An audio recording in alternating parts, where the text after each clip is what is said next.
Megumi Fushiguro should have been the final villain of Jujutsu Kaisen.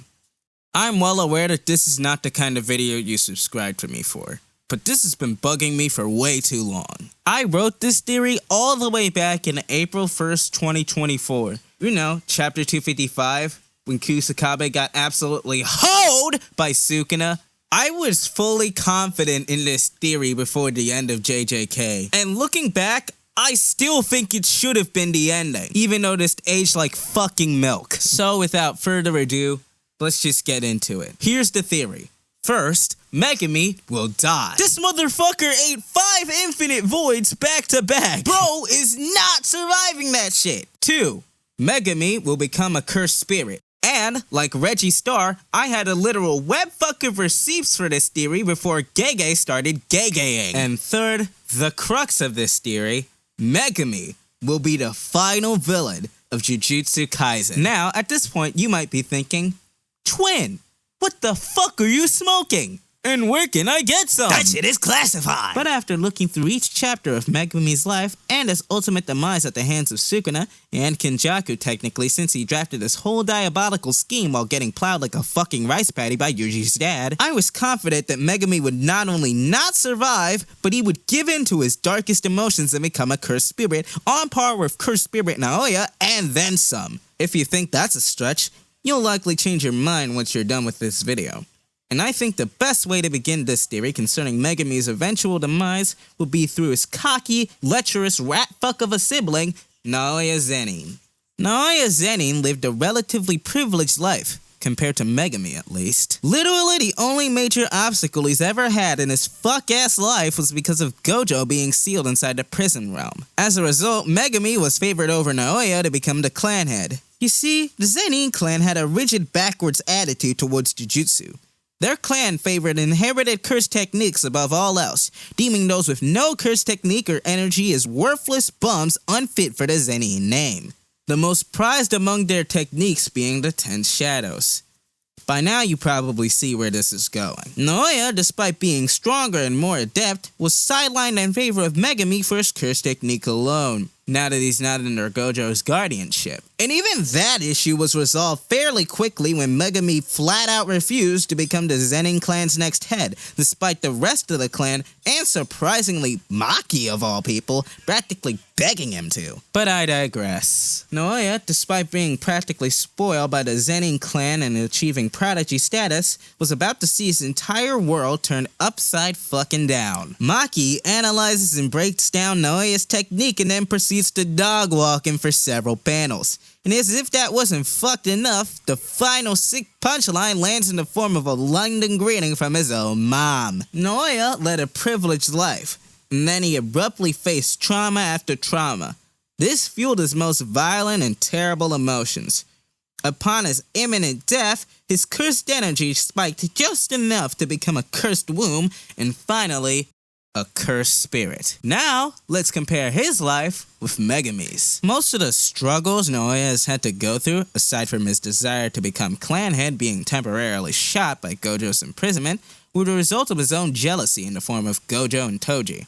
It's either that or his own out-of-control ego, i.e. calling out Maki and getting his shit fucked in the most disrespectful way possible. You know, aside from Gojo literally getting off-screen. In contrast, most of Megumi's struggles are the result of his own ineptitude regarding his curse technique, on account of his lack of an ego and tendency to self-sacrifice when shit hits the fan. Of course, with the exception of him getting the piss beaten out of him by a one-fingered Sukuna in his absolute weakest state.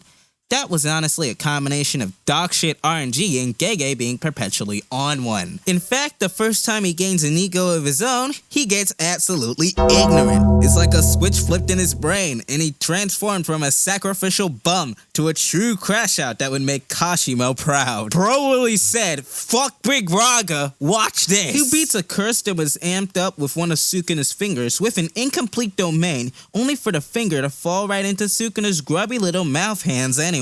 Another major L for Meg, we can safely say. Another failure that will weigh on his psyche greatly. But oh, Gege was not done tormenting our poor little porcupine-haired pal just yet. Enter the Shibuya Incident. And the colon games. Before we start, here's a bit of extra context. Essentially, when Megumi was still in middle school, he was generally uninterested in becoming a Jujutsu sorcerer. He didn't see himself as the type of person to save others. Around the same time, Kenjaku put Megumi's sister into a coma, and this became Megumi's major motivation for becoming a Jujutsu sorcerer. This will be important later. And it was right then and there that Gege Akutami, the dastardly little shit, made his grand decree. I'm thinking, fuck this guy. And so, Blood decided to fuck this guy in the absolute worst way possible. And who better to dish out Megumi's ultimate torment than the very sorcerer who violated him all the way back in episode 5. Ryomen Sukuna. The Jujutsu world's #1 op! That is, if you don't count the fucking Aizen-level schemer who took white splashes so Yuji could land black flashes. So while Yuji and Meg are just chilling, bro said, "And chain fuck, nigga," and sent Itadori's ass to the sunken place before shoving his dirty-ass fingers into Megumi's mouth like a fucking freak. And from then on, it was just downhill. He had to witness Sukuna kill his mentor, Satoru Gojo. As you can imagine, it was a crushing blow to Megumi's already fragile mental state. Gojo was the one whose wisdom and insight snapped Meg out of his funk and forced him to lock in and catch a win. To this day, it's one of the few times he's ever gotten a W as a sorcerer. In that way, Gojo is not just a mentor, but a de facto father figure in lieu of Toji's bum ass being MIA. This motherfucker stay missing in action, missing his rent, missing his car payments, missing Alpha's organs, and missing his dead fucking wife. But that's neither here nor there. Whenever Meg's not trying to use Maharaga against Toto of all people, he's getting the belt to ass from his deadbeat father, or getting sneaked by Shigemo's bitch ass. So knowing the end is near, he finally whips out Big Raga and logs the fuck off. Except Sukuna doesn't let him, which leads to him getting possessed, as I've said before. And then, when the culling game started, and Kendrick Lamar's plan came full circle, Sumiki got possessed by some thirsty sorceress from the Heian era before Megumi was forced to look at her from the sunken place. Bro made him watch his one and only sister die at the hands of Sukuna in his own body.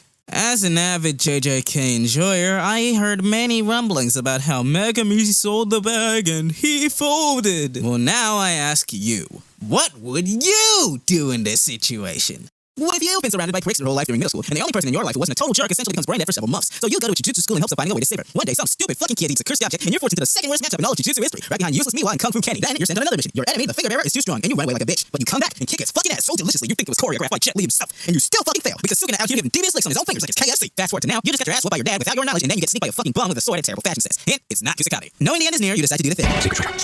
Then you wake up and you're alive. Pretty cool, I guess. Later on, you and Chun are chilling, then Sukuna gets in the mood and shoves his filthy fucking fingers down your throat. Then he picks a fight with your surrogate father in your own body, all the while you are powerless to stop him. Meanwhile, Sukuna decides the finger is just an appetizer and graciously allows you to wash it down with 5 consecutive infant voids, somehow retaining your ability to think and speak in full sentences before pulling a Mortal Kombat finisher on the one person who helped you grow as a Jujutsu sorcerer. Then, hardly skipping a beat, this prick murders your now uncharacteristically thirsty sister right in front of you. Meanwhile, all you can do is watch the chaos. Too bad you forgot your snacks. While your ass is in the sunken place, you probably reflect on all your past failures. How you failed to stop Sukuna from eating his first and second fingers. How you, with the royal clan's most prized technique, got washed by an autistic brick shithouse whose cursed technique is literally just clapping. How you failed to regain control of your own body and lost both your sister and your mentor/surrogate father because of it. And then the dumbass who started all this basically tells you to get the fuck up and get active. You have no idea. Y'all cannot grasp how cooked he is. And he's 16, still in fucking high school. And he's faced way more bullshit than most people, even most sorcerers, will go through their entire lives. Y'all stay clowning him, but I can confidently say this about 99.99999% of you niggas. You'd fall too. Naoya has led an easy, almost carefree life, and then karma came and fucked him. Hard. The negative emotions from that one experience, and I believe to a lesser extent his long-standing beef with Toji and Gojo, transformed him into a cursed spirit. Megumi tries and fails, over and over. He keeps taking L after L after L, each worse than the last and with no end in sight. And as for the few wins he does get, he can't even savor on account of all the other shit that's going on. And his final, greatest, most heart-wrenching L came in the form of his own fucking family. And then Sukuna goes and makes him meet 5 infinite voids back to fucking back as if he hadn't already been through several lifetimes worth of random bullshit. Not even a pet talk from Toji's bum-ass ghost will save him. He should have turned into a cursed spirit. Not only that, but he just might have been even worse than the likes of Kenjaku and Sukuna combined. Here's how. Disclaimer. I wrote the first half of this theory while geeked on a caffeine rush. The next part is likely gonna be dog shit. Satoru Gojo once said that love is the most twisted curse of all. Case in point, Yuta Okotsu.